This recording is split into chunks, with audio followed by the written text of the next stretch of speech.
მესამე დღეა აქ ვარ და უფრო თავისუფალი ვარ ვიდრე ბევრი გარეთ მყოფი. ეს არის პატიმარის სტუდენტის ლიკა ლორთქიფანიძის სიტყვები, რომელიც მან კიდევ ერთხელ გამოაქვეყნა წერილის სახით. ციხიდან, საკნიდან ამბობს, რომ არის თავისუფალი, მეგობრებს კი ბრძოლის გაგრძელებისაკენ მოუწოდებს. სწორედ ამიტომ ილიას სახელმწიფო უნივერსიტეტის A-კორპუსის მიმდებარე ტერიტორიიდან პროტესტმა გადმოინაცვლა პარლამენტის მიმდებარე ტერიტორიაზე. სტუდენტები, ახალგაზრდები ამბობენ, რომ თუკი მათი მეგობრები არიან ტყვეობაში, ისინიც არ შევლენ ლექციაზე, ამიტომ გაფიცვის პირველი დღე შედგა. ბრძოლის გაგრძელებას აპირებენ, აანონსებენ უალტერნატივო ბრძოლას და ამბობენ, რომ ვერავინ ვერ შეაშინებს მათ პატიმრობით, რადგან მათთვის ახლა ყველაზე მნიშვნელოვანი საქართველოს ევროპული და დასავლური მომავალია.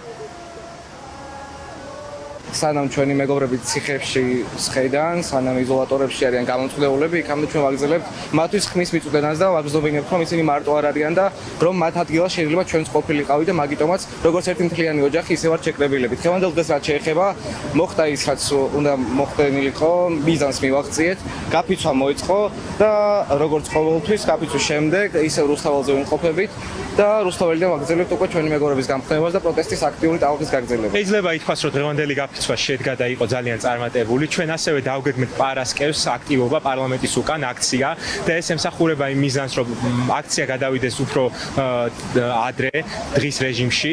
აგრეთვე ჩვენ გვეგმავთ სხვადასხვა აქტივობებს პარასკევამდე და ვინდა ვუთხრათ თუ გვისმენთ ჩვენი პოლიტპატიმარი ლიკა ლორთქიფანიძე, რომ ჩვენ აუცილებლად ვიბრძოლებთ მისთვის. სტუდენტების როგორ გითხრათ, ერთიანი ძალისხმევით ჩვენ შეგვიძლია ვიყავით ძალიან ძლიერები და სწორედ ამიტომ არ უნდა გავჩვენოთ, არ უნდა შევეგუოთ რუსულ რეჟიმს და უნდა გავაპროტესტოთ ყოველთვის. დუმილი არის დანაშაული ეს სიტუაციაში, როცა ჩვენი თანატოლების ხედავთ 4 კედელში გიჩოსებს მიღმა და საკუთარ წლებს ატარებენ მართლაც ასეთ ცუდ სიტუაციაში.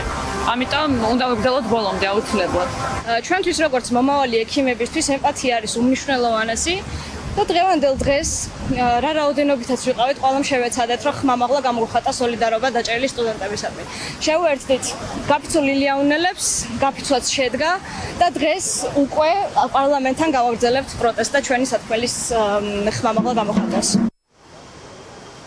პარლამენტის მიმდებარე ტერიტორიაზე შეკრებილია ყველა, ვისთვისაც სტუდენტების თავისუფლება არის მნიშვნელოვანი. აქ მყოფი მოქალაქეები საქართველოსა და ევროკავშირის დროშებით არიან წარმოდგენილები და ამბობენ, რომ ბრძოლის გაგრძელებას ნებისმიერი დაშინების მიუხედავად აპირებენ, ხოლო რაც შეეხება სტუდენტების გეგმას, როგორც ცნობილია პარასკევს 5 საათზე ისინი ზუბალაშვილების ქუჩაზე პარლამენტის უკანა შესასვლელთან შეიკრიბებიან და ამ ფორმით კიდევ ერთხელ იტყვიან საკუთარ სათქმელს იმასთან დაკავშირებით, რომ დანებებას არ აპირებენ.